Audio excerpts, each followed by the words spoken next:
Hello friends, welcome back to my channel. तो आज मैं लेकर आई हूँ BA first semester English PYQ question paper को। लगातार आपके 2-3 साल के पीवाईक्यू यहाँ पर आपको एनालिसिस किया जाएगा। आपको यहाँ पर जो है long short very short questions आपको देखने के लिए मिलेंगे सेक्शन वाइज। तो इस वीडियो को स्किप ना करिएगा, ठीक है, पूरा लास्ट तक ज़रूर देखिए, क्योंकि आप इस वीडियो को देखकर जाते हैं तो आपको 50% यहाँ जो है क्वेश्चन सेम एज वैसे ही क्वेश्चन आपके रिपीट होंगे, ठीक है। तो एक बार ज़रूर इस वीडियो को ज़रूर पूरा लास्ट तक देखिए, और यदि चैनल पर नए हैं तो चैनल को subscribe share bell icon press करना नहीं भूलिए, ठीक है, क्योंकि यहाँ पर आपको सभी सेमेस्टर के सभी क्वेश्चन पेपर आपको अवेलेबल कराए जाएंगे विद सोल्यूशन, ठीक है। वो भी 2-3-4 साल के लगातार जो पीवाईक्यू आपके हैं वो आपको यहाँ पे दिए जाएंगे। तो आप अपने दोस्तों को अधिक से अधिक शेयर करिए, ठीक है, कॉलेज में शेयर करिए और बेल आइकन प्रेस करना नहीं भूलिए, ठीक है। आगे चलते हैं। आपका फर्स्ट क्वेश्चन, अभी मैंने इसके प्रीवियस वीडियो में इसके क्वेश्चन पेपर को एनालिसिस वीडियो जो है अपलोड किया है इंग्लिश का, और इस वीडियो में हम सोल्यूशन देखेंगे, ठीक है, सभी क्वेश्चंस के आंसर्स देखेंगे, ठीक है, किस तरीके से हम यहाँ पे लिखना है हमें हम बताएंगे। आगे चलते हैं, देखते हैं फर्स्ट क्वेश्चन आपका आपके स्क्रीन पर। तो फर्स्ट क्वेश्चन आपकी इंग्लिश में का है कि English prose and writing skill के अकॉर्डिंग आपका जो यहाँ फर्स्ट क्वेश्चन है, फर्स्ट क्वेश्चन आपका क्या बोल रहा है कि name two important novel written by R K Narayan. Are K Narayan द्वारा लिखी गई 2 नॉवेल उपन्यास के बारे में बताइए, ठीक है। तो यहाँ आंसर हम देंगे 2 important novels written by R K Narayan R Swami and friends, ये आपका एक हो गया, एंड सेकेंड है द गाइड, ये आपका सेकेंड नॉवेल हो जाएगा, ठीक है। तो this novels are famous for their simple language and depiction of Indian life, specially in the fictional town of Malgudi. तो यहाँ पर आपको इस तरीके से आप लिख लेंगे, इस फर्स्ट क्वेश्चन का आंसर दे देंगे। नेक्स्ट है सेकंड क्वेश्चन। क्वेश्चन सेकंड क्या कह रहा है कि डिफाइन ऑटोबायोग्राफी एंड बायोग्राफी।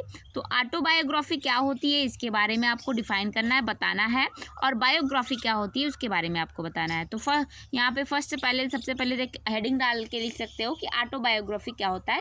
तो autobiography and autobiography is the story of a person's life written by the person himself और herself. It present personal experiences, thoughts and feelings. And next है biography. Biography क्या है? A biography is the story of a person life written by another person. It is based on facts, events and achievement of that individual. तो autography क्या होता है कि autobiography जो होता है यह एक स्टोरी होती है, कहानी, किसी की कहानी होती है, किसी के जीवन के बारे में लिखी गई कहानी होती है, उसके खुद से लिखा होता है, ठीक है। और यहाँ पे अपने एक्सपीरियंस और थॉट्स को और फीलिंग्स को, भावनाओं को प्रदर्शित करता है लिखित रूप में, ठीक है। तो इसको हम ऑटोबायोग्राफी कहते हैं। एंड बायोग्राफी क्या है? Story of a person life written by another person. और बायोग्राफी जो होती है वो दूसरे के द्वारा लिखी जाती है। एक बार फिर से आप समझिए, ऑटोबायोग्राफी एंड बायोग्राफी क्या है। तो an autobiography is the story of a person life written by the person himself और herself. It present personal experience, thoughts and feeling. Autobiography जो होती है आत्मकथा, यह एक किसी व्यक्ति द्वारा लिखी गई, खुद से लिखी गई एक स्टोरी होती है, कहानी होती है, जो वो उसमें क्या प्रदर्शित करता है, क्या आपको दिखाता है, बताता है, अपने पर्सनल एक्सपीरियंस जो है व्यक्तिगत अनुभव को बताता है, थॉट्स विचार को बताता है और अपनी भावनाओं को बताता है। एंड बायोग्राफी क्या होता है? तो a biography is the story of a person life written by another person. और बायोग्राफी जो होती है उस बायोग्राफी में किसी व्यक्ति के जीवन के बारे में दूसरे द्वारा लिखी गई कहानी बायोग्राफी होती है, उसके बारे में बताना, ठीक है। तो it is based on facts, events and achievement of that individual. यह उस व्यक्ति के बारे में, उसके उपलब्धियों के बारे में बताता है, उसके तथ्यों के बारे में बताता है, उसके साथ हुए घटनाओं के बारे में ये बताता है बायोग्राफी डिटेल, ठीक है। आगे देखेंगे next question, question number third क्या कह रहा है, सी, फर्स्ट का सी। अब यहाँ पे what do you understand bye blogging and content writing. तो अब ब्लॉगिंग एंड कंटेंट राइटिंग क्या है इसके बारे में देखेंगे। तो ब्लॉगिंग क्या है, blogging refer to write and publishing articles or post on a website or blog on a regular basis. It can be personal, educational और प्रोफेशनल। तो ब्लॉगिंग क्या होता है, या आप सभी यूट्यूब पे वगैरह पे देखे हो कि बहुत से लोग जो होते हैं अपने दिन डेली रूटीन के ब्लॉग्स को बनाकर अपलोड करते रहते हैं कि मैं ये कर रहा हूँ, मैं इतने बजे अपना काम करता हूँ, इतने बजे खाता हूँ, इतने बजे ये करता हूँ। तो इस तरीके से क्या दिया है कि blogging refer to writing and publishing articles और पोस्ट ऑन अ वेबसाइट और blog on a regular basis. जो भी आप रेगुलर ये अपने वर्क को करते हैं उसको वहाँ पे रिप्रेजेंट करते हैं, ठीक है। ये पर्सनल भी हो सकता है, एजुकेशनल भी हो सकता है, प्रोफेशनल भी हो सकता है। एंड कंटेंट राइटिंग क्या है इसके बारे में देखते हैं। तो content writing is the process of creating written material for different platforms such as a website, advertisement, social medias and articles. It's aim to inform engage और प्रेस्यूडेड रीडर्स। तो यहाँ पे आपको कंटेंट राइटिंग के बारे में इसे बता देना है, ठीक है। आगे देखेंगे next question number D, what is the prose style of Francis Bacon के प्रोज स्टाइल क्या है इसके बारे में आपको बताना है। तो यहाँ पर आपको जो what is the prose style of Francis Bacon के बारे में आपको बताना है। तो आंसर इसका देखेंगे कि ये कौन थे, इसके मतलब कि इनके बारे में इन्होंने अपने प्रोज स्टाइल में क्या बताया है। तो यहाँ पे देखेंगे क्वेश्चन का आंसर।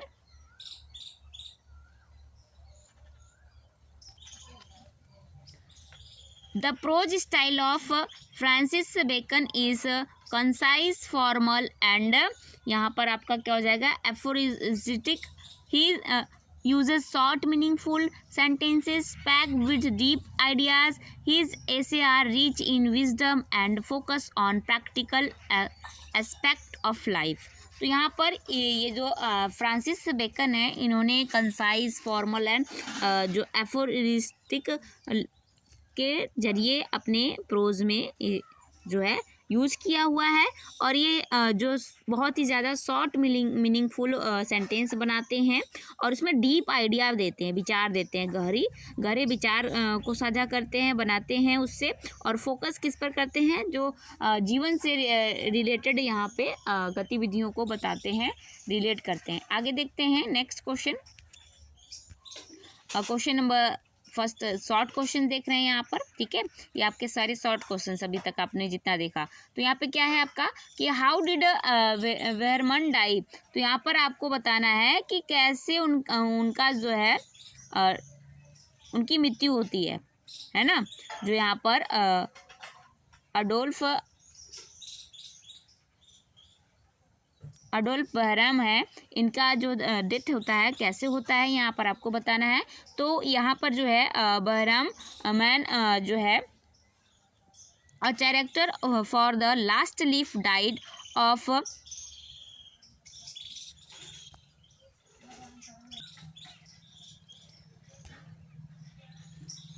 हाउ डिड जो बहरमन डाई। तो आपको बताना है कि बहरमन जो राम थे इनकी मृत्यु कैसे हुई।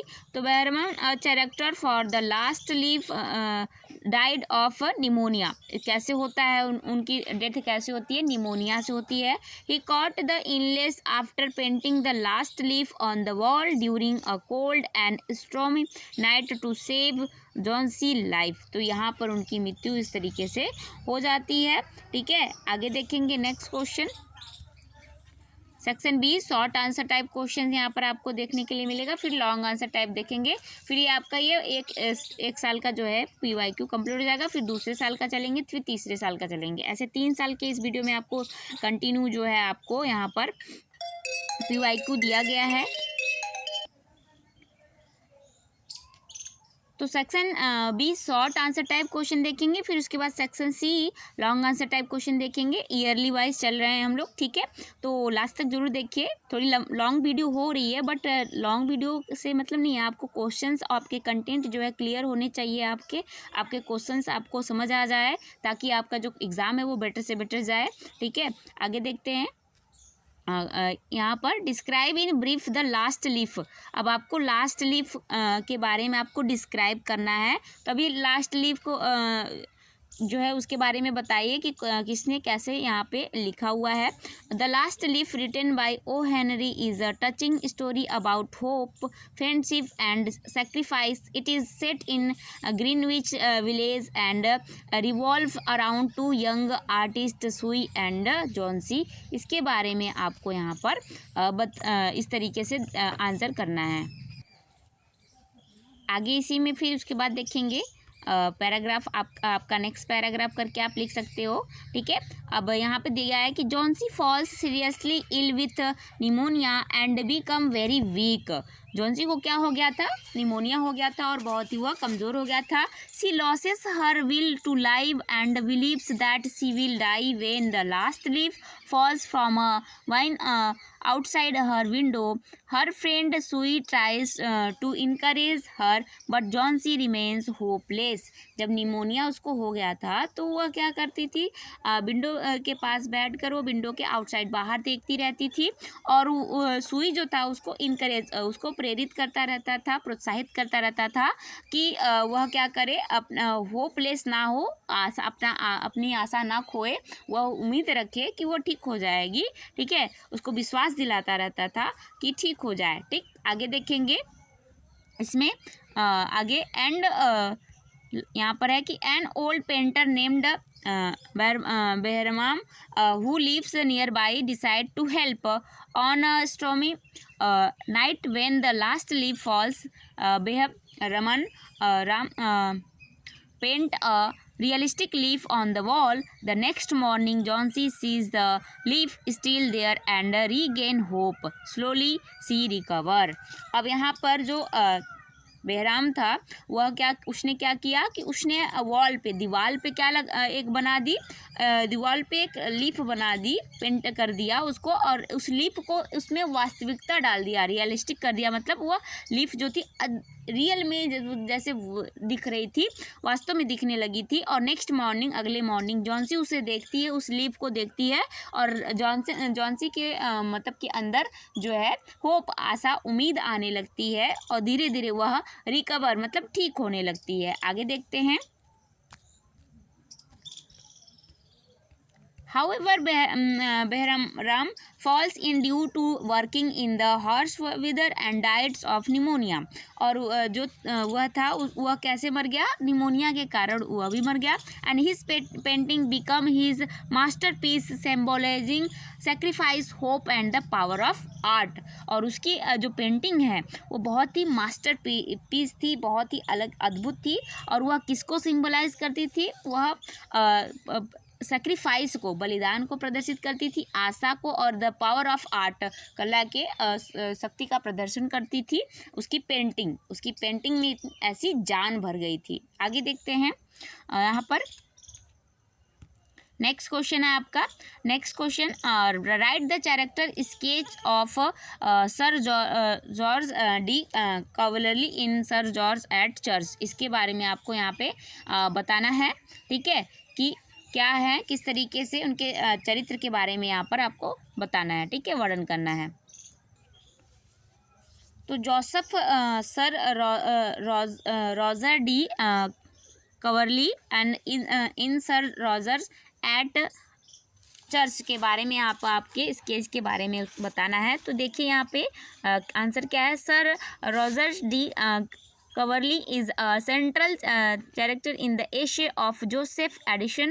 He is a kind-hearted, generous and respected country gentleman. And आगे देखेंगे, in Sir Rogers at Church, he is shown as a responsible landlord who takes great interest in well-being of his tenants. He ensured discipline in the church and expects everyone to behave properly during prayer. However, his actions are sometimes humorous and slightly eccentric, such as guiding people during the service in his own way. तो इस तरीके से आपको यहाँ पे उसके चरित्र के बारे में आपको बताना था। किसके बारे में? रॉजर डी कवर्ली के बारे में, एंड जो रॉजर एट चर्च जो थे उसके बारे में यहाँ पे इस तरीके से आपको बताना है। आगे देखेंगे, sir Roger is deeply religious, simple in nature and full of goodwill. He treats everyone with kindness and fairness, which makes him loved and respected by all. His character represent humanity, simplicity and moral value. जो Rogers है, Rogers deeply मतलब बहुत ही धार्मिक व्यक्ति था, and वह simple जीवन जीता था, ठीक है, एंड उसका सिंपल स्वभाव था, एंड वह बहुत ही गुडविल था, वो बहुत ही अच्छा मान था, और ट्रीट लोगों के साथ अच्छा व्यवहार करता था, दयालु था, और दयालुता के साथ साथ वो लोगों के साथ अच्छे से रहता था, व्यवहार करता था, वह सबसे प्रेम करता था और रिस्पेक्ट सबकी करता था। और उसके चरित्र में वह रिप्रेजेंट क्या करता है? ह्यूमैनिटी, मानवता को, सिंप्लिसिटी, साधारण जीवन को, एंड मोरल वैल्यू, उसके अंदर बहुत सारे नैतिक गुण भी थे, ठीक है। आगे देखते हैं नेक्स्ट क्वेश्चन। यहाँ पर give a brief biography of APJ Abdul Kalam. अब अब्दुल कलाम के बारे में यहाँ पर, उनके जीवन के बारे में यहाँ पर अब्दुल कलाम के बारे में संक्षिप्त में वर्णन करना है कि अब्दुल कलाम कैसे क्या थे, ठीक है। आगे देखिए यहाँ पर कि एपीजे अब्दुल कलाम का जन्म 1931 में हुआ और डेथ कब हो गई थी? 2015 में। Was one of India's most respected scientist and the 11th president of India. He was born in Rameswaram, Tamil Nadu, in a humble family. इनका जन्म कहाँ हुआ था? रामेश्वरम में, तमिलनाडु में हुआ था, और एक हम्बल रिस्पेक्टेड फैमिली थी, ठीक है। आगे देखते हैं, despite financial difficulty he was a bright student and completed his study in aerospace engineering. इन्होंने अपनी फाइनेंशियल डिफ़िकल्टी इनके यहाँ पर देखी गई थी, ठीक है। फाइनेंशियल डिफ़िकल्टी मतलब कि जो आर्थिक तंगी होती है, ठीक है, इनके डिफ़िकल्टी मुश्किल थी घर में, ठीक है, जैसे आर्थिक स्थिति सही ना होना। तो यहाँ पर उन्होंने ये एक बहुत ही ब्राइट स्टूडेंट थे, ठीक है, और यह अपनी जो है स्टडी कंप्लीट कैसे करते हैं? एरोस्पेस इंजीनियरिंग करके ये अपनी स्टडी कंप्लीट करते हैं। आगे कलाम, आगे देखिए यहाँ पे लिखा है कि कलाम played a key role in India missile development program and was known as the missile man of India। कलाम जो थे वह इंडिया मिसाइल के विकास में बहुत ही बड़ा योगदान किए थे, ठीक है, और इन्हें किस नाम से जाना जाने लगा? Missile man of India. He contributed significantly to project like Agni and Prithvi missiles. इन्होंने किस पर काम किया, किस पर योगदान दिया? अग्नि और पृथ्वी जो मिसाइल्स थे उस प्रोजेक्ट पर इन्होंने ध्यान दिया, परियोजना पर। और Later he became the President of India 2002 से 2007 and was loved by people, especially students, for his simplicity and inspiration speech। और इन्हें उस टाइम लोग बहुत ज़्यादा प्यार करने लगे थे, और जो स्टूडेंट थे वो स्पेशली स्टूडेंट, खास करके स्टूडेंट जो विद्यार्थी थे वो, और इनके साधारण जीवन और इनके इंस्पिरेशन वाले जो होते थे कि आपको इंस्पायर करते थे, ठीक है।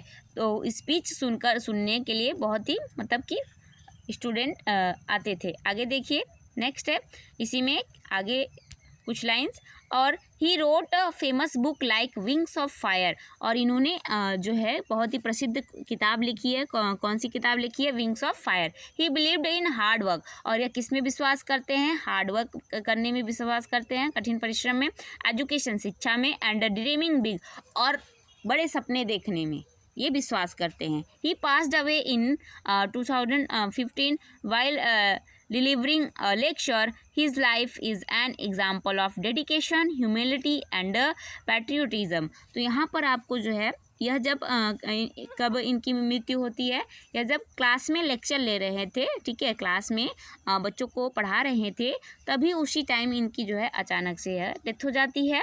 और इनका जो जीवन है, his life is an example, इनका जो जीवन है किसका उदाहरण है? डेडिकेशन का, लगन का, ह्यूमिलिटी जो इनके अंदर मानवता है, एंड पैट्रियोटिज्म देशभक्ति इनके अंदर देखी जाती है, ठीक है। तो ये इनके जीवन से हमें सीखने को मिलता है। तो ये आपका एपीजे अब्दुल कलाम के बारे में ब्रीफली जो है संक्षिप्त में इनकी बायोग्राफी हो गई। आगे देखिए क्वेश्चन नंबर 2 का D, right a critical appreciation of under the banyan tree. अब यहाँ पे अंडर द बनियान ट्री के अकॉर्डिंग आपको यहाँ पे लिखना है कुछ लाइन, ठीक है। तो देखते हैं अंडर द बनियान ट्री के बारे में। तो यहाँ पर है, under the banyan tree by R K. Narayan is a simple 8 meaningful story set in a village. It revolves around Nambi, a storyteller who entertain villagers with his story under a banyan tree. तो ये जो R K. Narayan हैं under the banyan tree लिखे हैं, इन्होंने जो है बहुत ही सरल भाषा में गांव के लोगों के बारे में, जो है गांव के लोग बैठे हुए हैं उनके बारे में कहानी जो है सुनाई है सिंपल तरीके से। और ये रिवॉल्व अराउंड नाम्बी के आसपास के जो क्षेत्र हैं वहाँ पे लोग क्या है, पेड़ के नीचे, बनियान ट्री के नीचे बैठकर लोग आपस में एक दूसरे को क्या करते हैं, स्टोरी टेलर करते हैं, मतलब कि स्टोरी सुनाते हैं और लोगों को एंटरटेन करते हैं, ठीक है, आनंद दिलाते हैं, मनोरंजन कराते हैं। तो इसी बात के लिए उन्होंने एक स्टोरी लिखी अंडर द बनियान ट्री। आगे देखते हैं इसी में। तो अंडर द बनियान ट्री के बारे में यहाँ पे हम हो गया। अब इसमें देखते क्या है आगे। The story highlights the importance of creativity and divine inspiration. तो यहाँ पर जो ये स्टोरी है, ये क्या कहानी हमें महत्वपूर्ण बात क्या बताती है? क्रिएटिविटी मतलब कि कुछ नया सीखना, कुछ नया करना, एंड डिवाइन इंस्पिरेशन, और दैवीय इंस्पिरेशन यहाँ पे हमें मिलता है, ठीक है। आगे देखेंगे, Nambi believe that his storytelling ability is a gift from God। और ये क्या सोचता है कि जो स्टोरी टेलिंग है, कहानी सुनाना, ये कहाँ से मिला है? भगवान द्वारा यह गिफ्ट मिला है, उपहार मिला हुआ है। When he feels that this gift has left him, he stop telling story, showing his honesty and faith। और जो यह महसूस क्या करता है कि यह उपहार है, उपहार के रूप में वह बहुत ही अच्छा महसूस करता है, और स्टॉप टेलिंग स्टोरी, और वह क्या करता है कि वह स्टोरी को बताना बंद कर देता है, showing his honesty and faith, और वह उसमें क्या दिखाता है? ईमानदारी और भरोसा दिखाता है, ठीक है, कि आप कितना विश्वास करने योग्य हैं। आगे देखेंगे इसमें।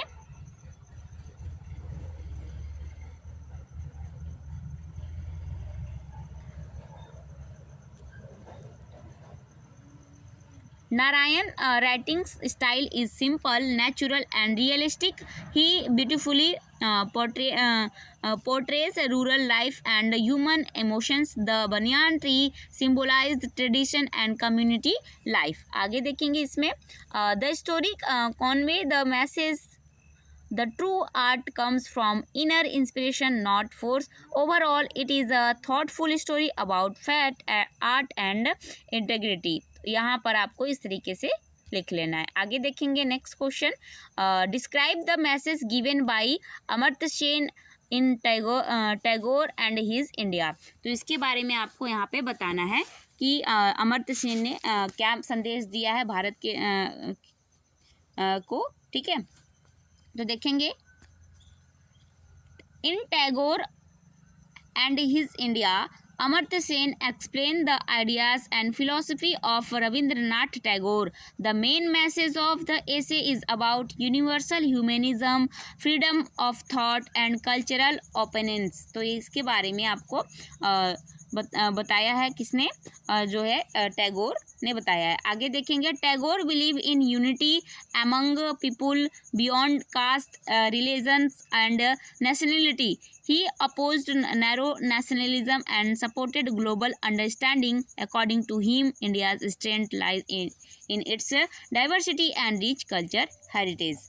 तो यहाँ पे टैगोर किस में विश्वास रखते थे? एकता में विश्वास रखते थे, यूनिटी में विश्वास रखते थे। कास्ट, जाति, रिलीजन, धर्म और नेशनलिटी के बारे में ये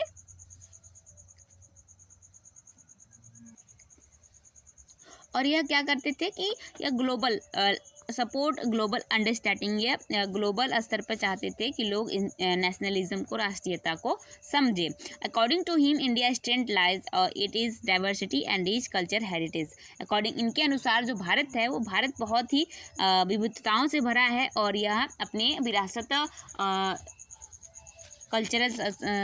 में कल्चरल सांस्कृतिक को क्या करता है, बहुत ही ज़्यादा मान्यता धनी है, मतलब कि रिच कल्चरल हेरिटेज। आगे देखते हैं, विरासत स्थलों से जो है भरा पड़ा है। आगे देखिए, सेन, अमर्त्य सेन के बारे में यहाँ पे क्या है कि Sen highlights that Tagore value education, rational thinking and creativity. He is encourage people to think freely and develop a broad outlook. आगे देखेंगे नेक्स्ट क्वेश्चन।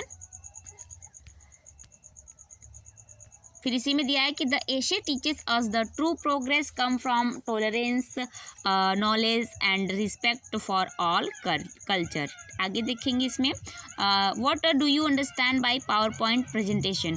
अब इसमें आपको पावर पॉइंट प्रेजेंटेशन क्या है उसके बारे में आपको बताना है।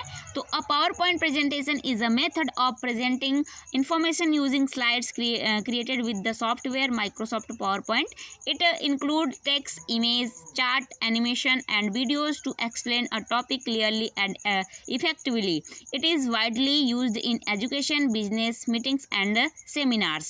तो इस तरीके से आपको बता देना है कि जो आपका जो है प्रेजेंटेशन, यहाँ पे पावर पॉइंट प्रेजेंटेशन कैसे होता है, ठीक है, और पावर पॉइंट प्रेजेंटेशन क्या है इसके बारे में आप दोनों यहाँ पे इस तरीके से बता देंगे। आगे देखेंगे, a good presentation is clear, visually attractive and easy to understand. It help is better communication and audience engagement. आगे देखेंगे question number G, define memoir, travelogue and analogy. तो इसके बारे में आपको बताना है कि मेमोर क्या होता है। यहाँ पे literary work in which a writer share personal memories and experience for his और हर लाइफ, ये आपका इस तरीके से बता देंगे। एंड ट्रेवलॉग क्या होता है, तो यहाँ पे देखेंगे, travelogue a piece of writing that describe a person travel experiences, place visited and observation. यह आपका जो है ट्रेवलॉग हो जाता है।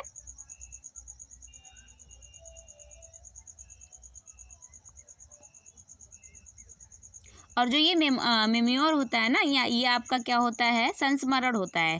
क्या होता है संस्मरण, मतलब कि याद, कोई भी चीज़ जो है मेमोराइज करना, उसे याद करना, ठीक है, संस्मरण होता है। एंड ट्रेवलॉग क्या होता है,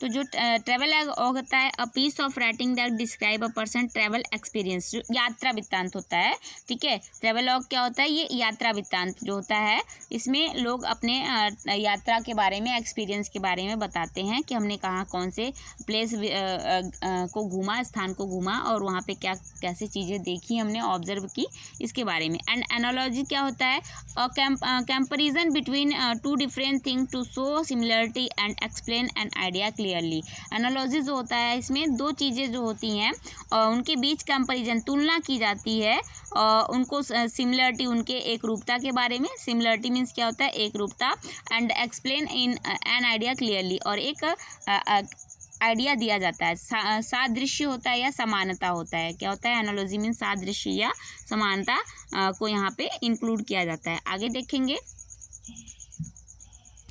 नेक्स्ट क्वेश्चन है, write an application to the registrar of your university describing the problem in your faculty. तो आपको एप्लीकेशन लिखना है, किसको, रजिस्ट्रार को, अपने यूनिवर्सिटी में क्या है फैकल्टी का में प्रॉब्लम है उसको लेकर आपको एप्लीकेशन यहाँ पे बताना है। तो किस तरीके से लिखेंगे, तो आपको यहाँ पे सबसे पहले सब्जेक्ट क्या है, रिकॉर्डिंग प्रॉब्लम इन फैकल्टी। तो formal and informal letter, 2 letters होते हैं, आपको 2 लेटर्स लिखने के लिए दिए जाते हैं। तो फॉर्मल लेटर यहाँ पर आपको लिखना है।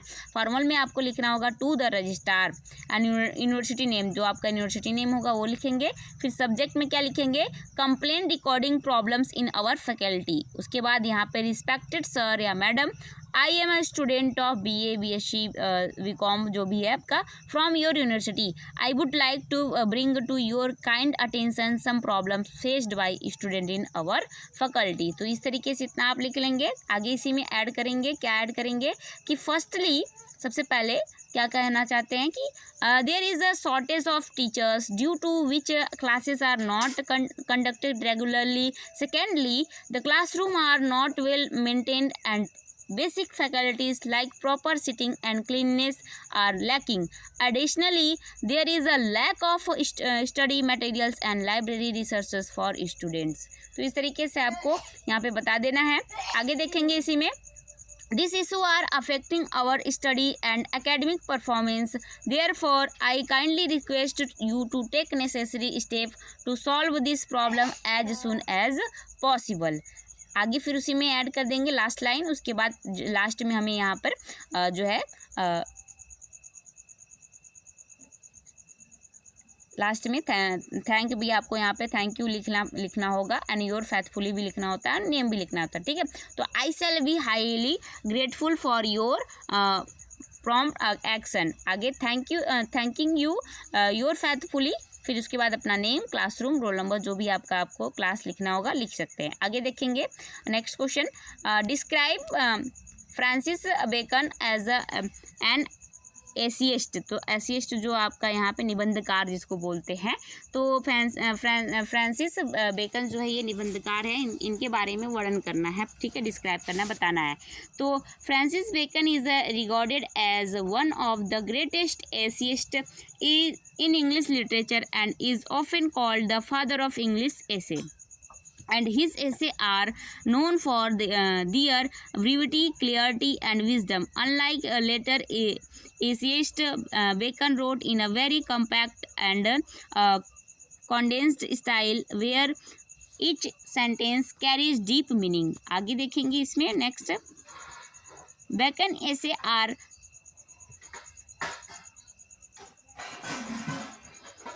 foristic in nature. This means that his writing is full of short, memorable statements that express general truth. For example, in his essay of study, he writes about the importance and use of reading, writing, and learning in life. His essays are practical and deal with everyday human concerns such as truth, friendship, ambition, study and marriage. इस तरीके से आपको इसका answer दे देना है। आगे देखेंगे इसी में, फिर है one of the main feature of Bacon essay in their didactic tone, his aim to teach moral lesson and guide reader in leading a successful life. इनका सबसे महत्वपूर्ण उद्देश्य क्या है, लक्ष्य क्या है कि यह लोगों को क्या करते हैं, मोरल वैल्यू सिखाते हैं, नैतिक पाठ पढ़ाते हैं, एंड गाइड मतलब कि दिशा दिखाते हैं रीडर्स को, जो पाठक होता है, and leading a successful life, और उनके लिए जो है सफलतापूर्वक जीवन के बारे में लीड करते हैं, ठीक है। His approach is logical and philosophical influenced by his scientific mindset.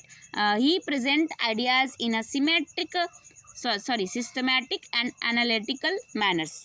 यह जो है क्या अप्रोच रखते हैं, लॉजिकल, किसी भी बात को जो है माइंडसेट, अपना दिमाग जो अपना विचार क्या रखते हैं कि फिलोसफिकल, यहाँ पे दार्शनिक रूप से, साइंटिफिक वैज्ञानिक रूप से यहाँ पे लोगों को क्या किया जाए, प्रेरित किया जाए, बताया जाए और प्रदर्शित किया जाए अपनी आइडिया को कैसे सिस्टमैटिक, ये अपने आइडिया को सिस्टमैटिक क्रमबद्ध तरीके से बताते हैं, एनालिटिक विश्लेषण करके बताते हैं। आगे देखेंगे next, his language is formal, precise and rich in meaning.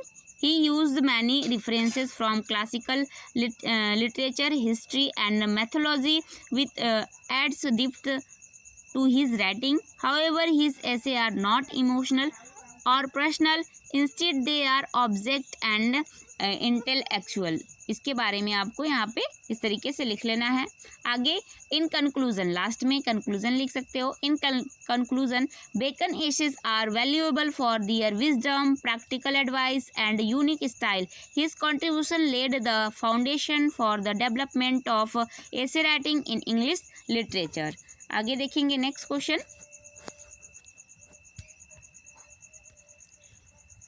Describe the contribution of R.K. Narayan and Mulkraj Anand is the growth of Indian writing in English. तो इनके बारे में आपको वर्णन करना है. ये आपके लॉन्ग आंसर्स है, तो लॉन्ग आंसर में आपको जो है कुछ पेज आपको यहाँ पे एक्स्ट्रा आपको पढ़ना होगा, लिखना होगा. R.K. Narayan and Mulkraj Anand are two of the most important pioneers of Indian writing in English. Their works play a crucial role in shaping Indian literature and bringing Indian theme to a global audience. इसके बारे में आप इस तरीके से लिख लेंगे R.K. Narayan के बारे में. आगे देखिए दिया है कि R.K. Narayan is famous for his simple and realistic portrayal of Indian life. His fictional town Malgudi represent typical Indian society. Through novel like Swami and Friends and The Guide, he represent everyday experiences, tradition and human relationships. आगे इसी में देखेंगे his language is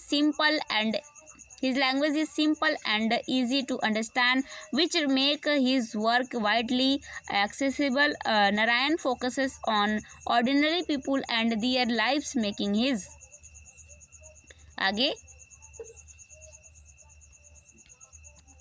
life his widely फिर यहाँ पे दिया है कि making life his writing readable and authentic.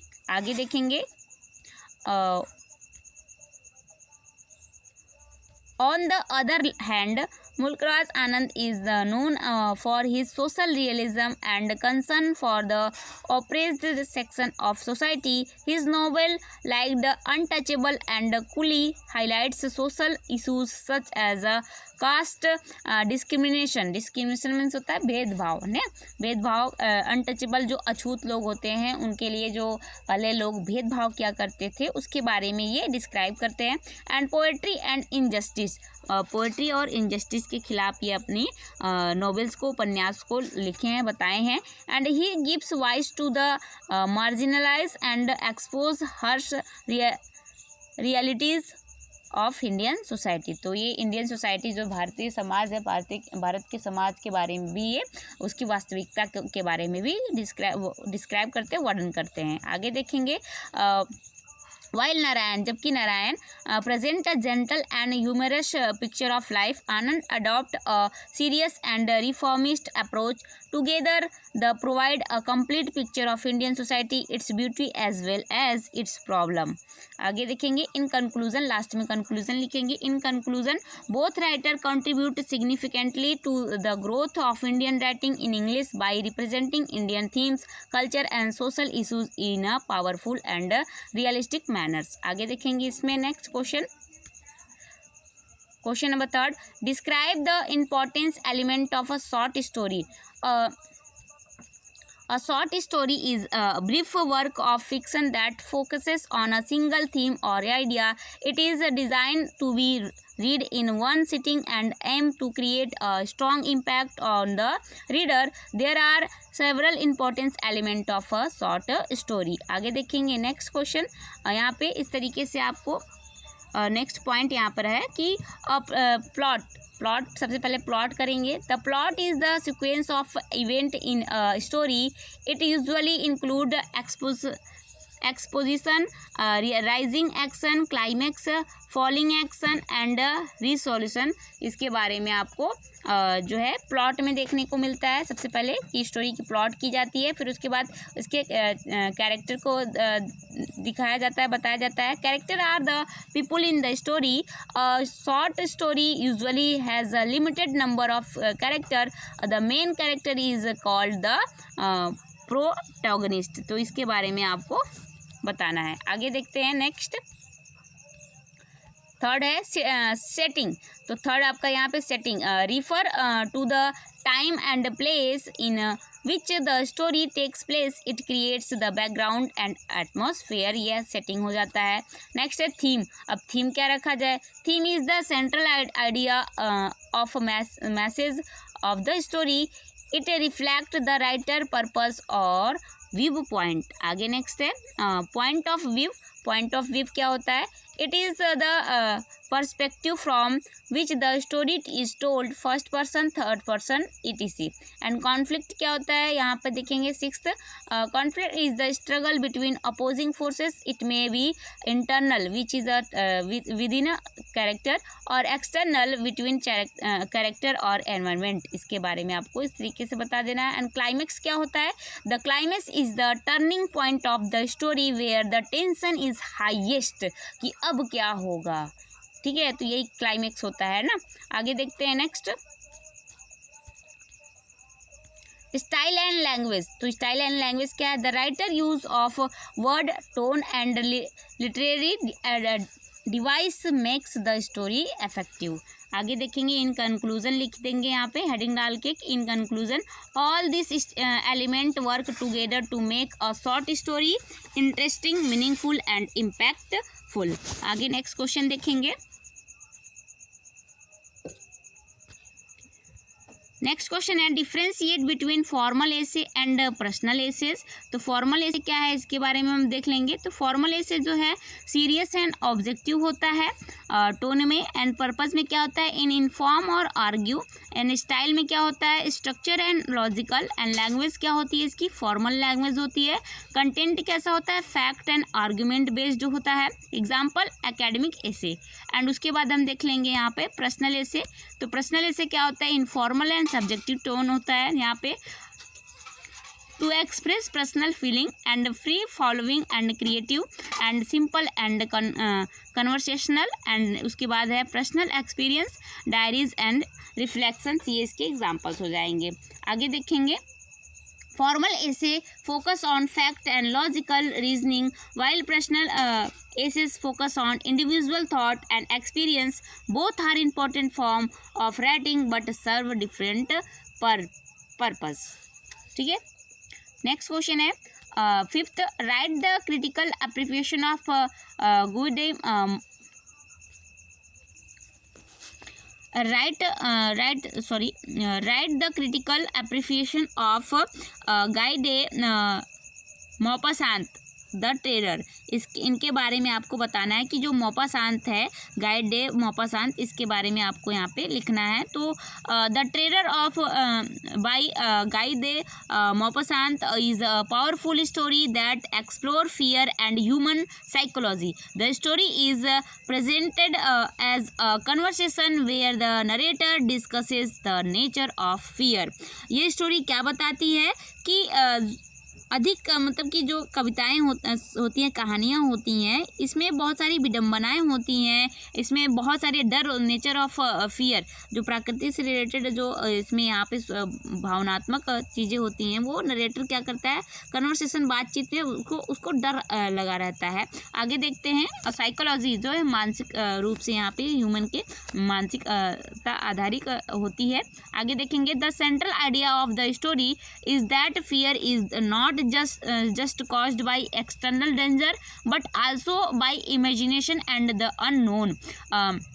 Maupassant shows the even strong and brave people can experience fear in certain situations. यहाँ पर आपको जैसे कोई स्टोरी होती है तो डरावनी होती है तो डर लगने लगता है, और मूवी वगैरह भी जो हॉरर मूवी बनती है उसको भी आप देख लेते हो तो थोड़ा डर टाइप लगता है, तो वैसे ही ये स्टोरी है, ठीक है। आगे देखेंगे the style of the story is simple eight effective. The author creates suspense and tension through his narration. The use of realistic details and psychological insight makes the story more engaging. अब यहाँ पे जो है इस तरीके से imagination करने के बाद, सस्पेंस क्रिएट करने के बाद, टेंशन क्रिएट करने के बाद यहाँ पर जो है साइकोलॉजिकली, ठीक है, मानसिक रूप से हमारे मन में जो है थोड़ा डर बैठ जाता है, डर टाइप लगने लगता है कि अब क्या होगा, ठीक है, अब तो चुड़ैल आ जाएगी। आगे देखते हैं नेक्स्ट को। यहाँ पर इसी में the theme of the story is universal as fear is a common human experience. Maupassant successfully convey that fear can arise from within the human mind. आगे कंक्लूजन में लिख देंगे कि in conclusion the trailer is an excellent example of psychological storytelling. It highlights the power of imagination and the complexity of human emotions. आगे देखेंगे next question number 6, critically evaluate game at twilight by Anita Desai. इनके बारे में आपको बताना है, ठीक है। तो game at twilight by Anita Desai is a sensitive story about childhood loneliness and the desire of for recognition.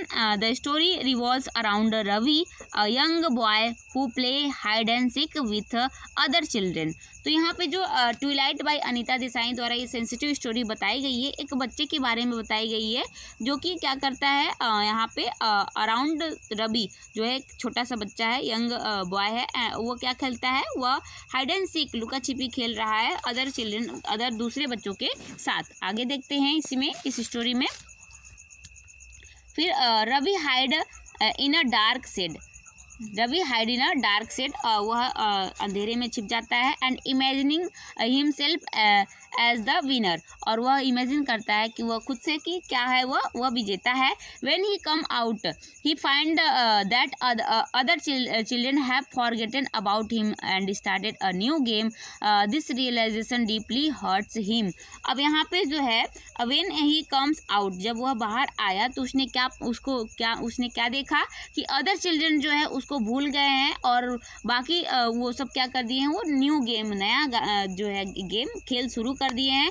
और this realization deeply hurt him, और यह एहसास उसको बहुत ज़्यादा डीपली मतलब उसे हर्ट करता है, चोट आघात पहुंचाता है। तो इसीलिए उस रवि को जो है लॉयलनेस, अकेलेपन के बारे में यहाँ पे बात की गई है। आगे देखिए, the story highlight the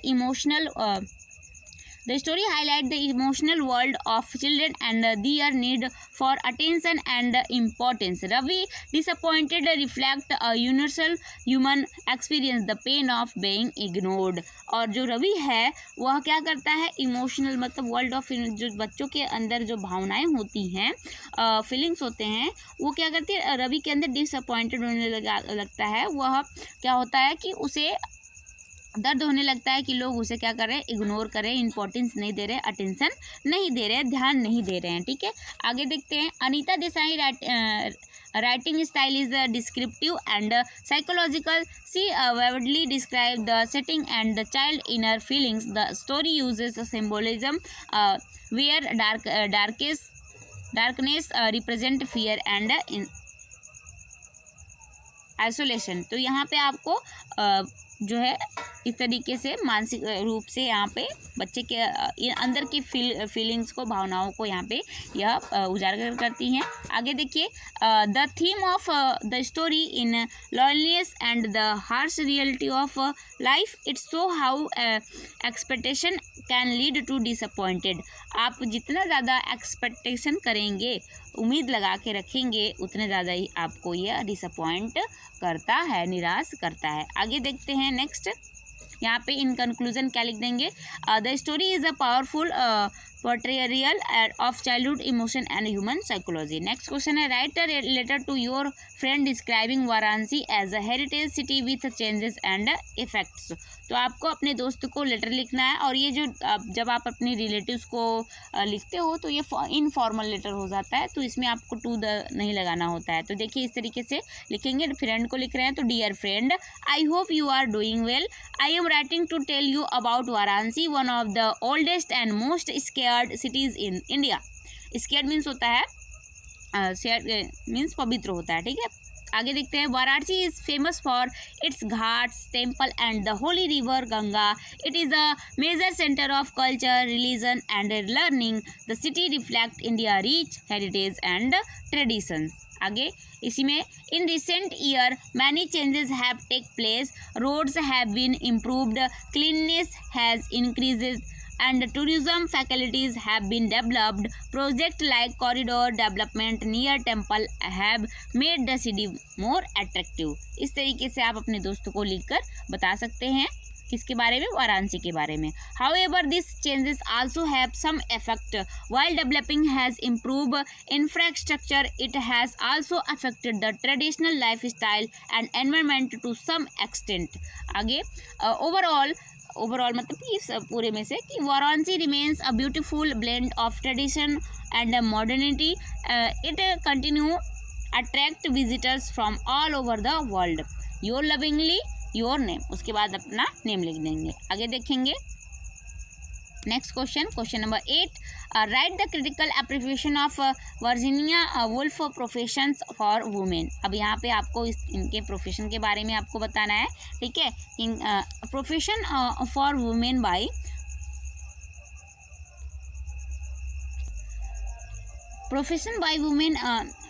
Profession for Women by Virginia Woolf is an important feminist essay that discuss the challenges faced by women in professional life. आगे इसी में देखेंगे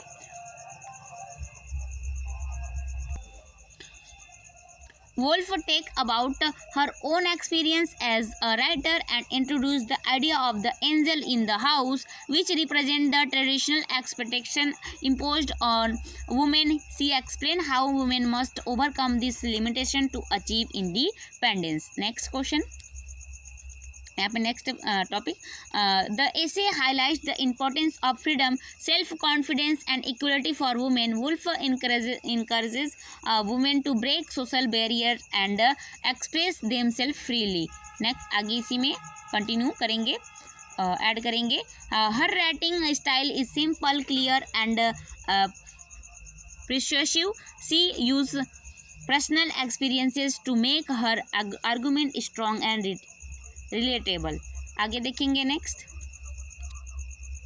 The theme of the essay is women empowerment and the struggle for equality. It remains relevant even today. In conclusion, the essay is a powerful call for women freedom and self-expression. Next आगे अब आपको next करना है briefly discuss the contribution of R K Narayan. ये आपका third question paper यहाँ पर आपका आ गया, ठीक है. तो यहाँ पे briefly discuss the contribution of R K Narayan in Indian English fiction. तो आर के नारायण के बारे में आपको बताना है. तो R K Narayan is a pioneer of Indian English fiction. He portrayed simple Indian life through his fictional town Malgudi. His works focus on ordinary people, traditions and relationships. He simple language and realistic storytelling made Indian literature popular worldwide and gave a distinct identity to Indian language novels. आगे देखेंगे next question है write a short note on Sarojini Naidu contribution to Indian English literature.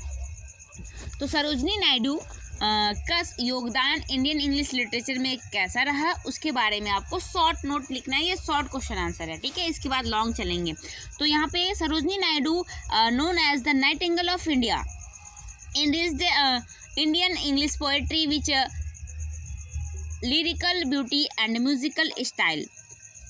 Her poem reflect Indian culture, nature and patriotism. Work like The Golden Threshold highlight her poetic talent. She played a significant role in popularizing Indian themes in English literature. तो सरोजिनी नायडू जो थी वह Nightingale of India के रूप में जानी जाती हैं और यह इंडियन इंग्लिश पोएट्री को क्या करती हैं, लिरिकल को ब्यूटी एंड म्यूजिकल स्टाइल में कन्वर्ट करती हैं, चेंज करती हैं और इंडियन कल्चर के बारे में, नेचर के बारे में एंड पैट्रियोटिज्म, देशभक्ति के बारे में बताती हैं. और यह इनके अंदर जो है पोएटिक टैलेंट होता है जिससे यह बहुत ही ज़्यादा पॉपुलर हो जाती हैं किसमें, इंग्लिश लिटरेचर में. आगे देखते हैं next question. What do you know about Mulkraz Anand? Write the name of any two novels written by him. Mulkraz Anand was a prominent Indian novelist known for social realism. He wrote about the struggle of poor and oppressed people. His works highlight social injustice and inequality. Two famous novels by him are Untouchable and Coolie, which depict the harsh realities of Indian society. तो ये जो है दो इनके novels हो जाते हैं, untouchable and coolie. आगे देखेंगे नेक्स्ट।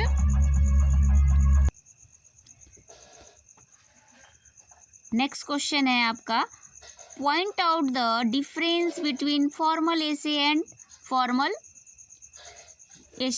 Personal essay. तो इसमें आपको डिफ्रेंशिएट करना है कि फॉर्मल एसे और पर्सनल एसे क्या है। तो देखते हैं, आइए आंसर क्या है। Formal essay is objective, structured and based on fact and logic using formal language. तो फॉर्मल जो औपचारिक ऐसे जो होता है, यहाँ पर निबंध होता है, वो क्या होते हैं, ऑब्जेक्टिव होती है, स्ट्रक्चर मतलब संरचना आधारित होता है, और उसमें फैक्ट्स होते हैं, लॉजिक होते हैं। तो इसे हम फॉर्मल लैंग्वेज में लिखते हैं, औपचारिक भाषा में इसको लिखा जाता है। एंड अ पर्सनल ऐसे is subjective information, informal and express personal feeling and experience. तो जो पर्सनल ऐसे है, व्यक्तित्व निबंध होता है, यह सब्जेक्टिव होता है, विषयगत होता है, और इसमें क्या है कि इनफॉर्मल, यह अनौपचारिक होता है, जिसमें जो व्यक्ति है, व्यक्तित्व के भावनाओं को एक्सप्रेस किया जाता है, व्यक्त किया जाता है, और अनुभवों को यहाँ साझा किया जाता है।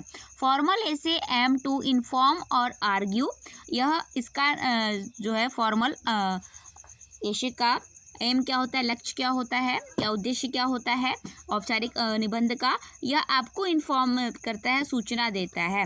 एंड वाइल पर्सनल ऐसे, जबकि जो पर्सनल व्यक्तिगत निबंध है, एम, इसका एम क्या होता है, शेयर थॉट एंड इमोशन, यह विचारों और भावनाओं को शेयर करता है, साझा करता है।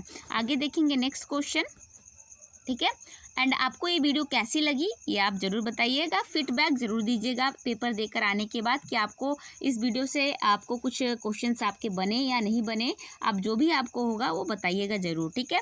आगे देखेंगे question number 5, write a short note on anecdote and aphorism. तो यहाँ पर आपको बताना है, तो यहाँ पे जो है इसके बारे में, ये शॉर्ट क्वेश्चन है, शॉर्ट क्वेश्चन को हम किस तरीके से लिखेंगे। Write a short note on anecdote and aphorism, तो इसके बारे में आपको बताना है। तो anecdote is a short interesting story about a real incident often used to illustrate a point, and aphorism is a brief meaningful statement expressing a general truth or wisdom. Both are effective tool in writing to make ideas clear and engaging। तो इस तरीके से आपको यहाँ पर लिख लेना है दोनों के बारे में। तो यहाँ पे जो उपाख्यान है, ठीक है, ये उपाख्यान मतलब छोटा शॉर्ट होता है, छोटी कहानी होती है, उसको हम एनेक्डोट कहते हैं। एंड जो एफोरिज्म होता है, ये आपका क्या होता है, एफोरिज्म ये आपकी जो है कहावत होती है, ठीक है, छोटे छंद होते हैं या कहावत होती है, तो ये थोड़ा बड़ा होता है, ये मीनिंगफुल होता है, जो कि ट्रुथ को, सत्य को बताता है, ठीक है। तो बोथ आर इफेक्टिव टूल्स, ये दोनों तरीके से आपको जो भी स्टोरी लिखनी होती है, दोनों तरीका जो है आइडियाज़ क्लियर करता है, हमें बताता है, ठीक है, कहानियों के बारे में। आगे देखते हैं नेक्स्ट क्वेश्चन, यहाँ पर discuss the significance of blogging. अब ब्लॉगिंग के बारे में आपको यहाँ पर बताना है। तो blogging is important for sharing ideas, knowledge and experience with a wide audience. It helps in communication, creativity and digital marketing.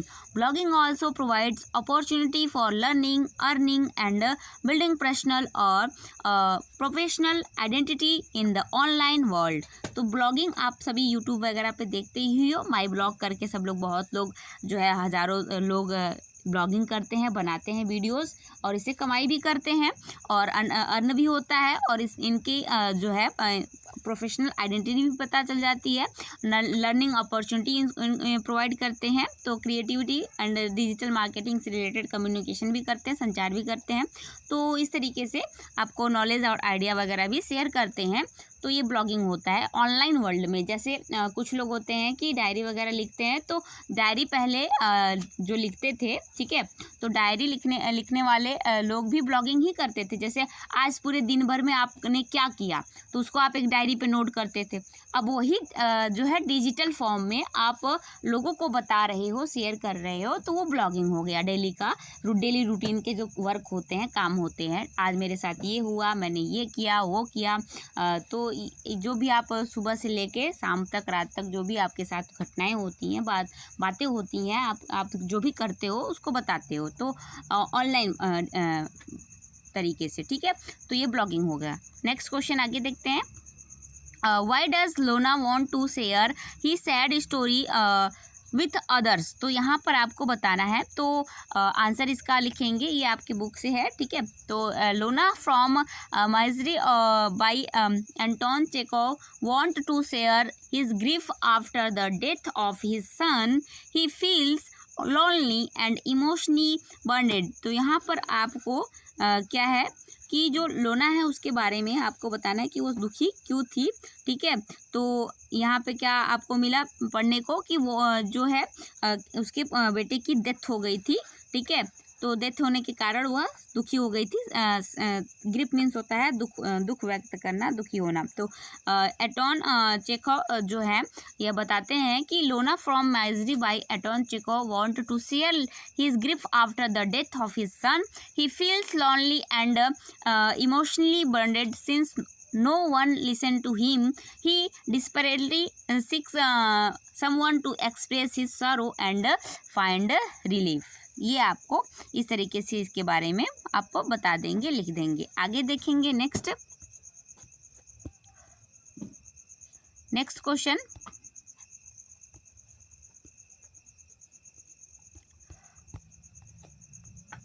Right in brief about the character of Sir Roger de Coverley के बारे में आपको बताना है। Short note में इनके बारे में लिखना है, ठीक है, इनका चरित्र कैसा है।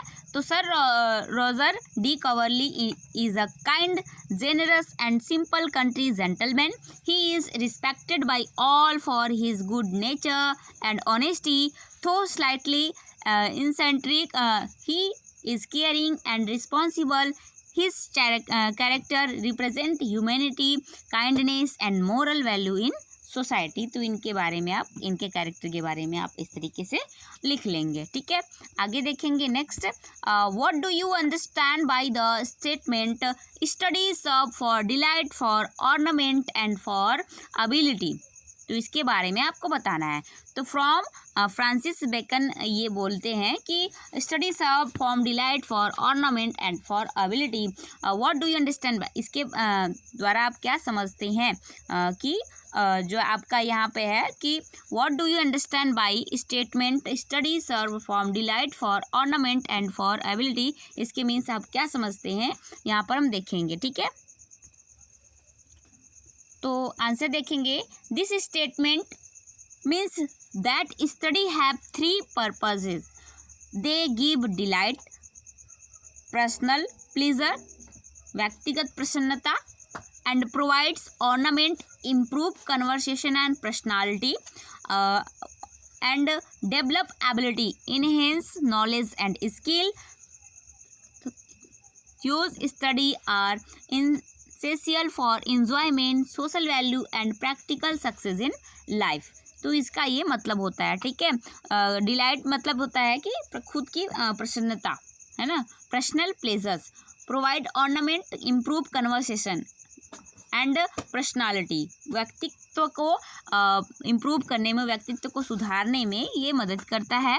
एंड डेवलप एबिलिटी, और हमें अपनी योग्यता को भी बदलने का, परखने का चांस मिलता है। नॉलेज एंड स्किल अपने अंदर डेवलप करने का, विकास करने का इसमें बहुत ही अच्छा तरीका है।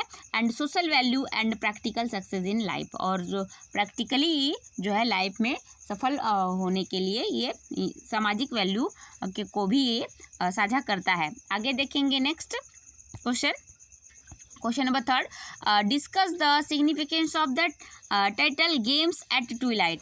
तो यहाँ पर आपको अब देखिए गेम्स एट ट्यूलाइट के बारे में आपको यहाँ पे टाइटल के बारे में आपको बताना है। तो the title games at twilight by Anita Desai is highly symbolic.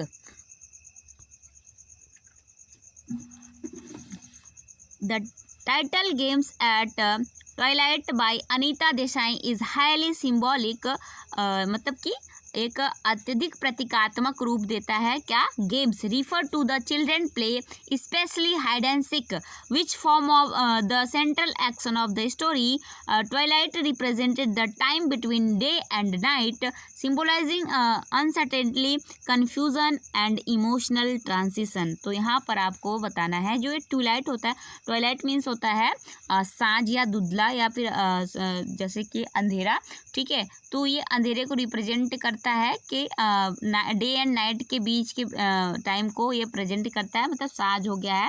साँझ के टाइम बच्चे जो है आपस में हाइड एंड सीक खेलते हैं। तो जो शायद रवि होता है, तो रवि क्या है कि जब छिप जाता है, अंधेरे में जाके छिप जाता है, तो उसके साथ में खेलने वाले जो हैं उसे ढूंढने नहीं जाते हैं, बल्कि वो क्या करते हैं, आपस में एक नया गेम शुरू कर देते हैं। और जब रवि बाहर आकर निकल कर देखता है तो जो वो लोग थे, वो लोग क्या है अपना नया गेम शुरू किए रहते हैं, अपना नया गेम खेलते हैं और इस पर ध्यान नहीं देते हैं। तो इस तरीके से यहाँ पर इसके इमोशंस को बताया गया है। आगे देखेंगे next question, question number 4, explain the following lines with reference to contents from of study by Francis Bacon. तो इसके बारे में आपको लाइन्स के बारे में बताना है। लाइन्स मैंने आपको एक्सप्लेन करने के लिए दिया था, ठीक है। तो आपको जो ये लाइन है यहाँ पर देखिए, ठीक है। The line are taken from Bacon essay of study where he explain the importance of reading, discussion and writing. Bacon says that reading makes a person knowledgeable, discussion make him quick in thinking, and writing make him precise and clear in expression. इसके बारे में ये बताते हैं। And he further explain that if a person right little he must have a strong memory, if he speaks little he needs quick intelligence, and if he reads little he must pretend to know things. So the central idea is that study develop a person intellect and personality. Bacon emphasizes the balanced use of reading, speaking and writing for overall development. This line reflect his development. These lines reflect his practical and wisdom-filled approach to education.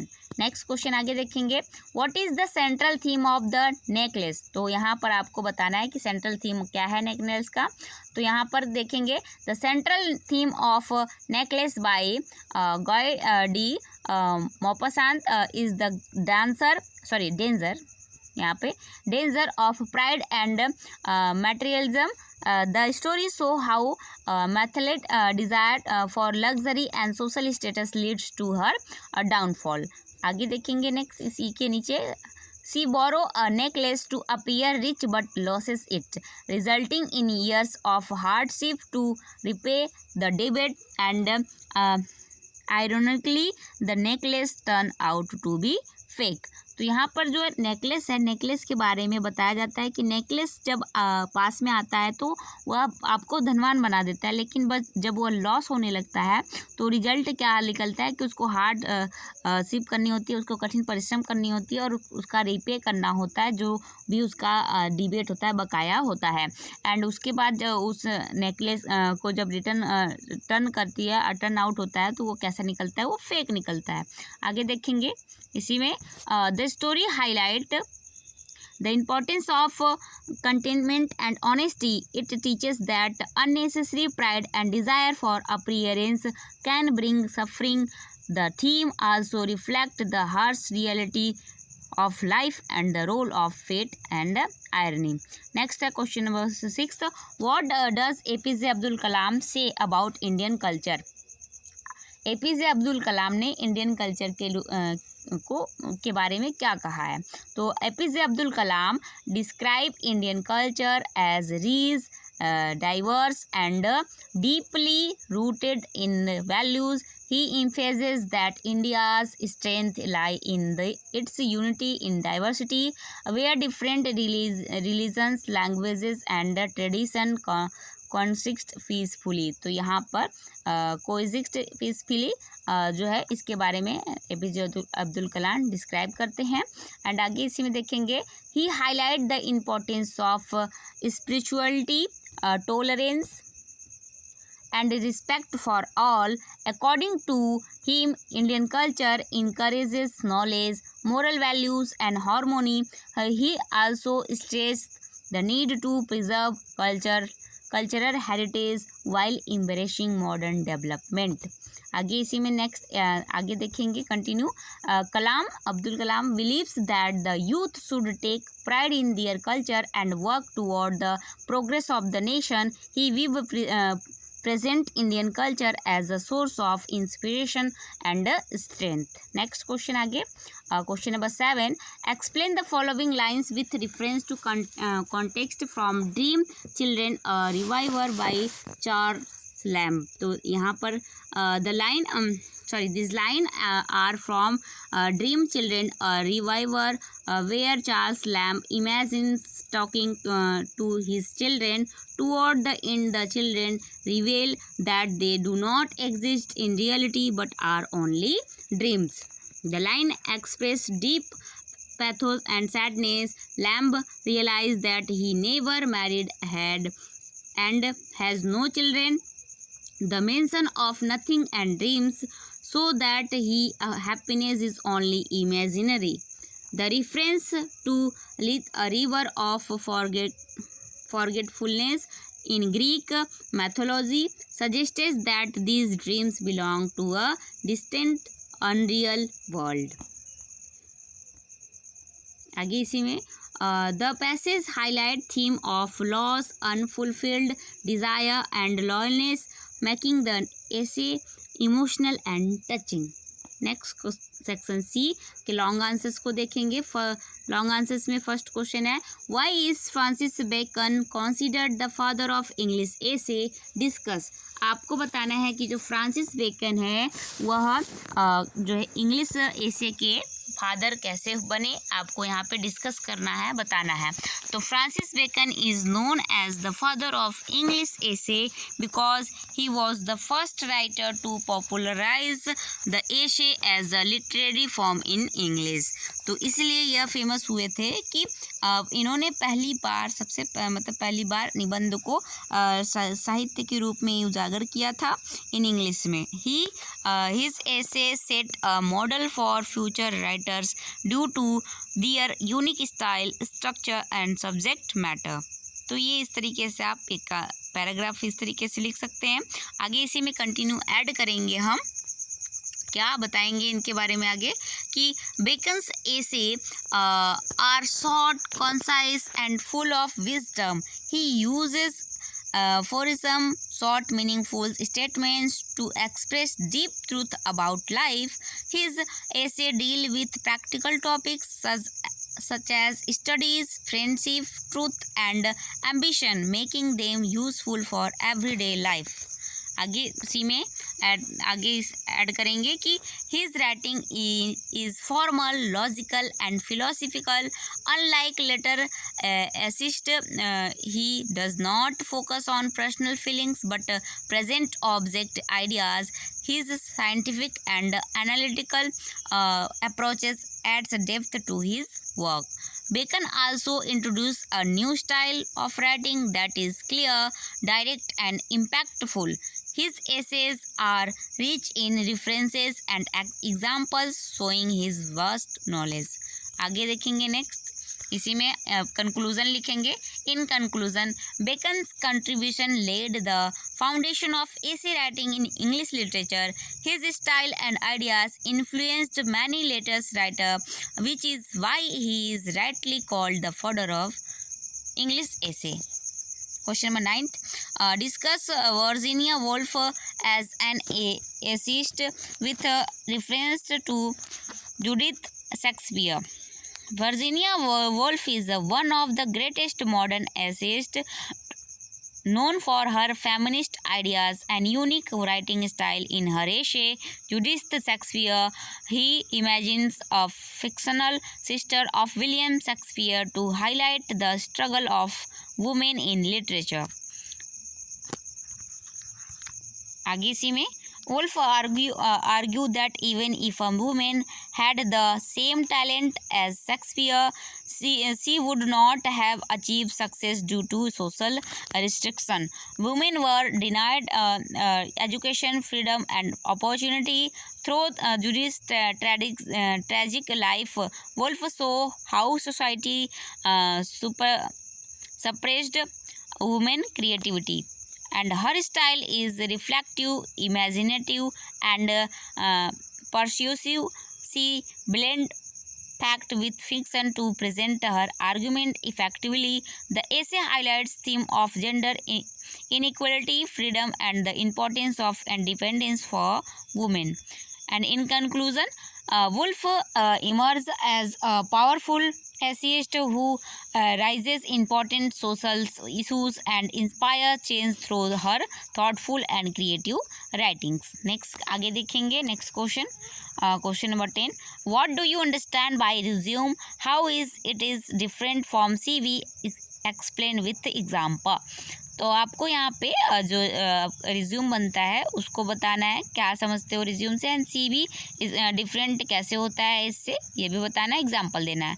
A resume is a brief document that highlights a person skills, education and experience for a job application. तो resume क्या होता है, यह आपके संक्षेप में लिखे गए डॉक्यूमेंट्स के हाइलाइट्स होते हैं जिसमें आपकी स्किल्स को, एजुकेशन क्वालिफिकेशन को, एक्सपीरियंस को बताता है. आपको किसी भी जॉब एप्लीकेशन अप्लाई करने के लिए जब भी आप वहाँ पे देने जाते हो इंटरव्यू वगैरह, तब के लिए यह रिज्यूम जो है आपको ज़रूरी होता है. It is usually short 1-2 pages. यह बहुत ही शॉर्ट होता है, संक्षेप में होता है, 1-2 पेज में आपका रिज्यूम कंप्लीट हो जाता है. And focused on relevant information. और इसमें आपका सबसे ज़्यादा क्या ध्यान दिया जाता है कि आपके जितने भी इंफॉर्मेशन है वो क्या है कि बढ़ा चढ़ा कर ना बोले गए हैं, जो इन्फॉर्मेशन सटीक है वही जानकारी बस दी गई हो शॉर्टकट में. ठीक है, आगे. एंड CV क्या है, करिकुलम वेट क्या है, is a detail documents that includes full academic background, achievement, publications and experience. It is longer and used mainly for academic और रिसर्च पर्पज. डिफरेंट क्या है दोनों में देखेंगे तो डिफरेंट है. Resume is short and job specific and CV is detailed and comprehensive. And resume second differentiate क्या है कि resume focuses on skill and CV includes for full career history. Next आगे देखेंगे एग्जाम्पल. इसके एग्जाम्पल अब क्या है, a resume for a teaching job will include education, skills and experience briefly, while a CV will include research work, publications and detailed achievements. Both are important but used for different purpose. दोनों ज़रूरी है but दोनों का उद्देश्य purpose जो है अलग अलग होता है, अलग अलग रूप में प्रयोग किया जाता है. आगे देखेंगे next question number 11. Discuss the achievement of R.K. Narayan as a short story writer with reference to under the banyan tree. तो इसके बारे में आपको बताना है. R.K. Narayan is a master of short story writing known for his simple style and deep understanding of human nature. His story are set in the fictional town of Malgudi and reflect Indian life and culture. आगे इसी में देखेंगे. In Under the Banyan Tree, Narayan present the story of Nambi, a storyteller who entertain villagers. The story highlights the importance of creativity and divine inspiration. When Nambi feel that his gift has left him, he stop storytelling, showing honesty and faith. Narayan's achievement lie in his ability to portray ordinary life with simplicity and depth. His language is clear and his character are realistic and relatable. He use humor and subtle irony to convey deeper meanings. In conclusion, Narayan's short stories are remarkable for their simplicity, realism, and moral insight, making him one of the greatest writer in Indian English literature. Next का आगे देखेंगे यहाँ पर next question paper. Comment on Shri Aurobindo as a nationalist poet. तो Sri Aurobindo was a great nationalist poet who inspired Indians during the freedom struggle. His poetry reflects love for the motherland, spiritual nationalism, and pride in Indian culture. He combined patriotism with philosophy and spirituality, encouraging people to work for India's independence and culture revival. Next है comment on Rabindranath Tagore poetic style. अब आपको बताना है कि रविंद्रनाथ टैगोर की poetic style कैसी है, इसमें आपको बताना है. तो Rabindranath Tagore poetic style is lyrical, musical, and deeply emotional. He uses simple language with rich imaginary and symbolism.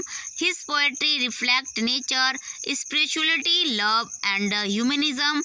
His style blends Indian tradition with universal themes, making his work both personal and globally appealing. And next आगे देखेंगे next question. What is plot? Plot is the sequence of event in a story. It includes the beginning, development, climax, and conclusion. It organizes the action and gives structure to the story. A well-constructed plot creates interest, builds suspense, and help convey the theme effectively. Next है what are the major difference between an autobiography and memoir. तो यहाँ पे दोनों के बीच आपको different. An autobiography is a complete account of person life written by themselves covering major events and memoir your focuses only of specific experience of period of life. Autobiography is detailed and chronological, while memoir is selective, personal, and reflective. Next है आगे. What is a personal essay? A personal essay is a piece of writing in which the writer expresses personal thoughts, feelings, and experience. It is informal, subjective, and creative. The writer shares opinion and emotions, making it engaging and relatable for readers. Next है what is kinesthetic imagery? Give an example. तो यहाँ पर आपको what is kinaesthetic imaginary क्या है उसके बारे में आपको बताना है एग्जांपल देते हुए. तो kinaesthetic imaginary refer to description that create the sensation of movement और physical activity. It help reader feel action in a vivid way. तो यहाँ पे जो ये शारीरिक गति है इसके आधार पे आपको मूवमेंट आपके फिजिकल एक्टिविटी के बारे में यह इमेजिन कराती है आपको. And example, he ran quickly, his heart pounding and legs trembling with fear. आगे देखेंगे next question. What is a resume? तो यहाँ पे a resume is a short documents that present a person education skills and work experience for a job application. It is concise and focused on relevant information, helping employer quickly understand the candidate's qualification. Next है who were the member of the Spectre Club? The Spectre Club created by Joseph Addison and Richard Steele includes Sir Roger D. Coverley, Sir Andrew Freeport, and Captain Sentry Will Honeycomb, and Slary Man. This character represent different section of society and add a variety of the to the essay. Next है comment on the narrator of Under the Banyan Tree. The narrator is Under the Banyan Tree by R.K. Narayan is simple and he present village life realistically and describe the storyteller Naomi with respect. The narration is calm, clear, and reflect the cultural and spiritual atmosphere of rural India. ठीक है. Next question, what is point of view. Point of view क्या होता है इसके बारे में बताना है. Point of view is the perspective from which a story is told. It determines how the events and character are presented. Common types include first person, second person, and third person. It play an important role in shaping the reader's understanding of the story. Next question. Long question आ गया आपका, short खत्म हो गया. Explain the lines with reference to context. Some books are to be tasted, other to be swallowed, and some few to be chewed and digested. From of study by Francis Bacon. Answer क्या हो जाएगा. This line are taken from Bacon essay of the study where he explained how different kind of books should be read. By tested his means some books should be read quickly or partially, and swallowed refer to books that should be read fully but not deeply, and chewed and digest means a few important books must be read carefully, understood deeply and reflected upon. Next आगे इसी में देखेंगे कि Bacon emphasizes that not all books deserve equal attention. The reader must be selective and wise in choosing how to read. This idea highlights the importance of quality over quantity in reading. It also show Bacon practical approach to education. जैसे आप लोग example बता दें कि कुछ books होती हैं, जैसे मान लीजिए आपके पास 3-4 बुक है, 3-4 बुक में से आप एक बुक बहुत अच्छे से ध्यान से पढ़ते हो मन लगा के, और एक है कि बहुत ऐसे थोड़ा सा पढ़ लेते हो गया ऊपर ऊपर से ही, एंड एक बुक होता है कि उसको बस आप ऐसे ही यूजुअली आप पढ़ लेते हो. तो आपको तीन तरीके की यहाँ चीज़ें बताई गई हैं. ठीक है. आगे it also show Bacon practically approach to education. And next आगे the passage teaches the proper reading habits, develop knowledge, understanding and intellectual growth. आगे देखेंगे. Next question, question number 4. Write a note on Charles Lamb as a romantic essayist. Answer क्या हो जाएगा. Charles Lamb is one of the finest romantic essayists in English literature.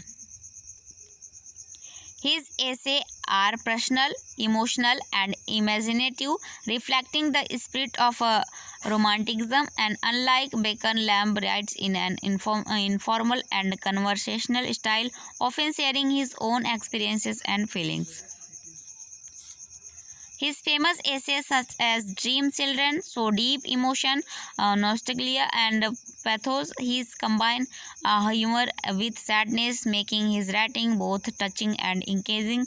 His use of simple language with the imaginary and personal tone create a strong connection with the readers. Next है Lamb's essay focus on everyday life, childhood memories, and human relationships.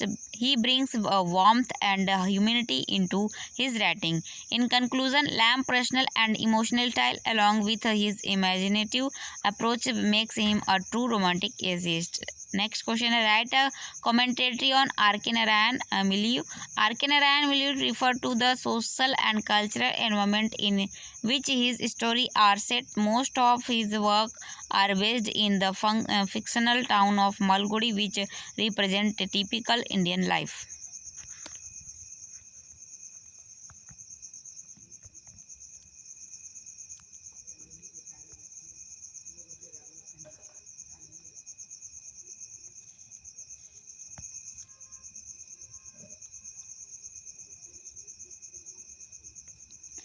Next आगे देखेंगे. इसके आगे next question यहाँ पर है कि what was the role of periodical essays in the development of English novels. तो periodical essay played an important role in the development of English novel. Writer like Joseph Addison and Richard Steele wrote essay in magazine like the Spectre, and which were widely read. This essay introduced a realistic character, social theme, and everyday life situation. They help develop a narrative techniques, characterization, and moral storytelling, which later became essentially feature of novels.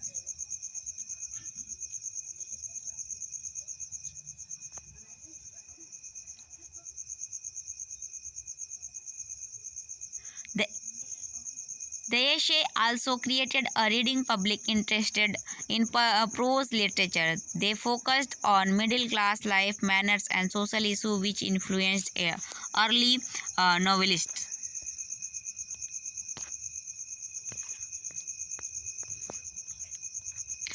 Periodical essays laid the foundation of the English novel by shaping its style, themes, and audience. Next question है 7. Comment on the narrative technique of the last leaf. The last leaf के बारे में आपको बताना है. Narrative technique of the last leaf by O Henry is simple, clear and highly effective. The story is told in a third person narrative focusing on the leaves of Sue, जोशी and बहरराम. तो आगे देखें. O. Henry uses vivid description and realistic dialogue to create emotional depth. The most important feature of his technique is the surprise ending, which is unexpected and powerful. The story also uses symbolism, where the last leaf represents hope and life. The narrative builds a suspense and emotional connection with the readers. O. Henry storytelling techniques make the story touching, meaningful, and memorable. 8th question है. Make a proper format of an inquiry letter. तो inquiry letter में आपको इस तरीके से format लिखना है. पहले फ्रॉम लिखेंगे, your name, your address and date. उसके बाद to the manager, company, institution name, address जो भी आपको लिखना है. एंड सब्जेक्ट क्या हो जाएगा, inquiry about information, mention purpose, जो भी जिस भी उद्देश्य से आप इन्फॉर्मेशन लेना चाहते हैं, इंक्वायरी करना चाहते हैं. ठीक है. एंड रिस्पेक्टेड सर या ma'am, I would like to inquiry about, जो भी आपको इंक्वायरी करना है कंपनी के बारे में, जो भी जानना है. ठीक है. I am interested in knowing the information regarding fees, duration, faculties and other relevant details. Kindly provide me with the necessary information at the earliest. Thanking you your faithfully. फिर उसके बाद नेम दे देंगे. इस तरीके से आपको राइट कर लेना है. आगे नेक्स्ट क्वेश्चन है, question number 9. Write a note on the prose style of Francis Bacon. Francis Bacon पर आपको एक नोट लिखना है. ठीक है. तो Francis Bacon prose style is concise, formal and philosophic. His writing is rich in meaning and expresses deep ideas in very few words. He use short powerful sentences filled with wisdom and practical advice. His essays are logical and analytical, focusing on fact rather than emotion. He often uses examples from history and classical literature. Bacon's style is also didactic, aiming to teach moral lesson, though sometimes difficult due to its compactness. It is highly effective. In conclusion, Bacon prose style is unique for its clarity, depth and intellectual richness. आगे देखेंगे next question number 10.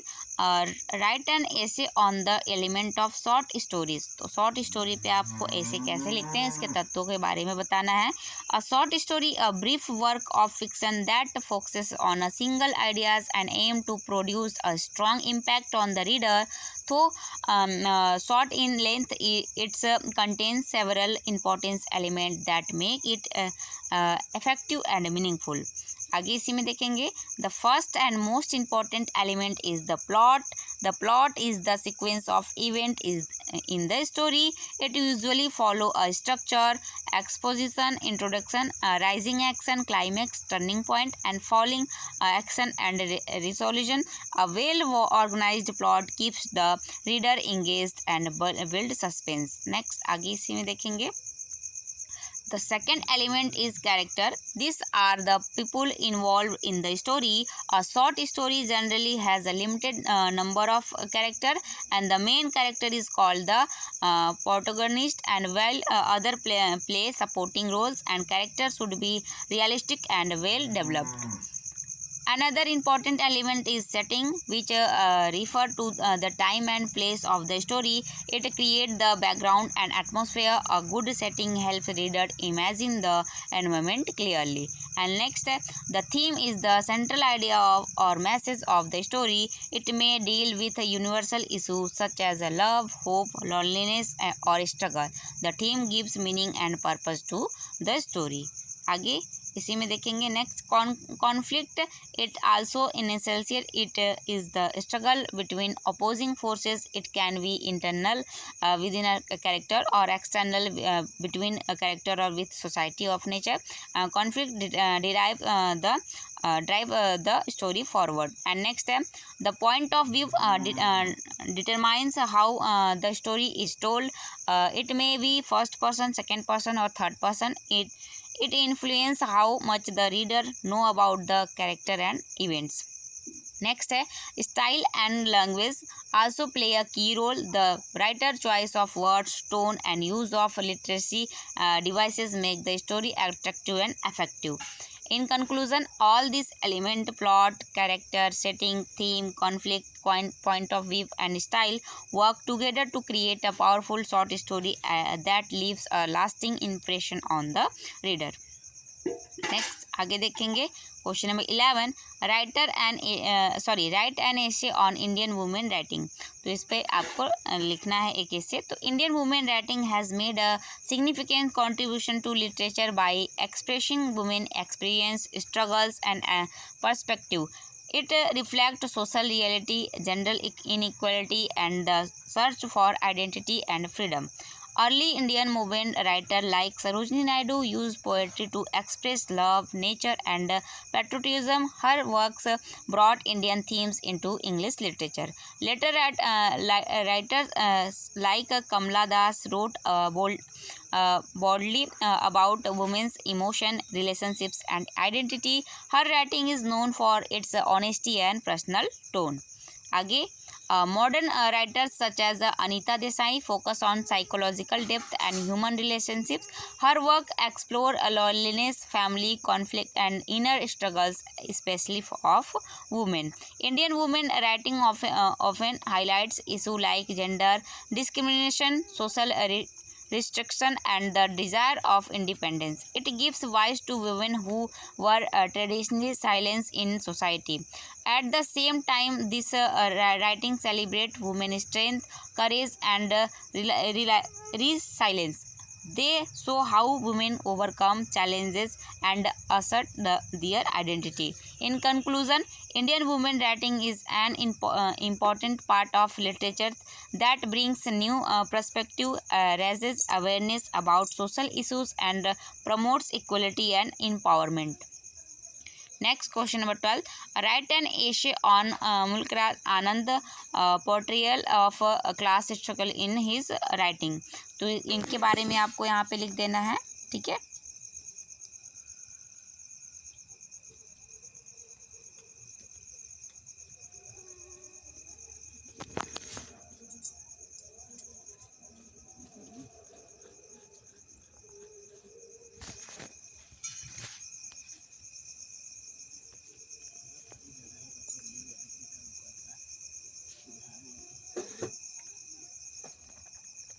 तो इस तरीके से इनका ये भी देख लीजिए. ठीक है. ये क्वेश्चन एक बार का और रिपीट हुआ था, मतलब उसमें आपने थोड़ा सा जो है शॉर्ट आंसर किया था. यहाँ पे आपको लॉन्ग आंसर करना है. ठीक है. इस तरीके से इनका ये है, राइटिंग को बताया गया है इनके बारे में, लेखन को लेकर.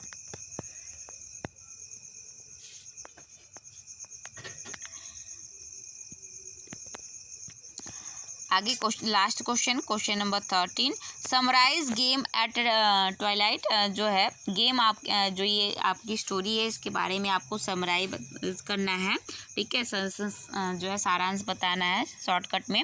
तो games at twilight by Anita Desai is a story about childhood, बचपन की स्टोरी है, लॉयलनेस अकेलेपन एंड डिसअपॉइंटेड, निराशा भरी, and it revolves around a group of children playing hide and seek on a hot afternoon, and Ravi, a young